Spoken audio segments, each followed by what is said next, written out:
How do you experience your empathetic leadership? I don't really see it as a leadership. I see it something democratic, but I do see myself as a bit of a representative. How's your relationship with your classmates as a leader? Once again, I see it as something democratic, so not really a leader. And I think myself like we're even. It's not I'm better or worse, but I do represent them. So I make one solution, I help everyone. How do you represent a group of students in an empathetic way? So I usually think, what would I do in that situation? And then from all the answers that I get from everyone, I will think of one solution. What's the balance between being a leader and having empathy? Yeah, by posing that question, you assume that leadership and empathy, that contradiction is. But I think that a good leader always needs empathy, because I can say to my people, I want you to do this or that, but if I skip the empathy, then nobody listens to me. So I think you need it both, and a good leader needs to be empathic. Okay, so how do you support your teachers?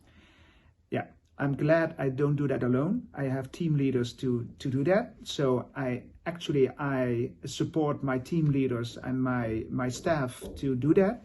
But I think the most important thing is to give teachers enough space to make their own choices and to facilitate being a good teacher and having the space and time to be excellent teachers.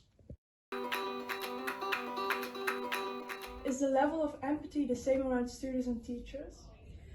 I think as any kind of leader, empathy is a very important issue. So you have to be empathic to everyone.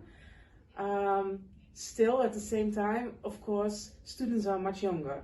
So they are having a period in their lives that they are going to try things and etc. So I think that the empathy for students is always a bit higher than the empathy for adults.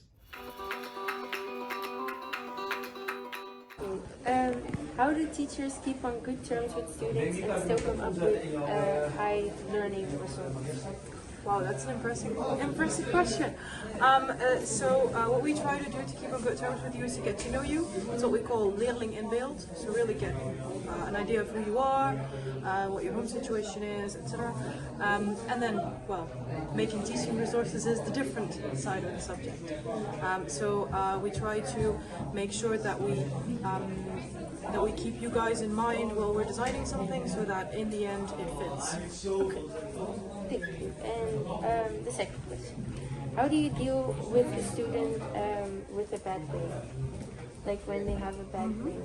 I try to have a look at the test with them together and see if this is something that keeps on happening. So if it's reading again and again and again, I will have a look what the problem is, and so it could be, if I go for the example reading, it could be vocab, it could be tempo, so then I try to tackle that issue together with them.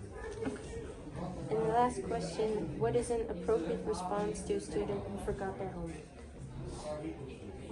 Well, that depends, I think. Mostly I'm a bit lazy and I just leave it be. You know that.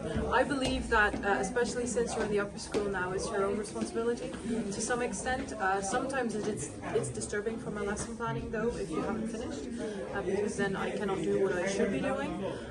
So sometimes I get mad, but in general I feel it's your own responsibility. Thank you very much. You're welcome.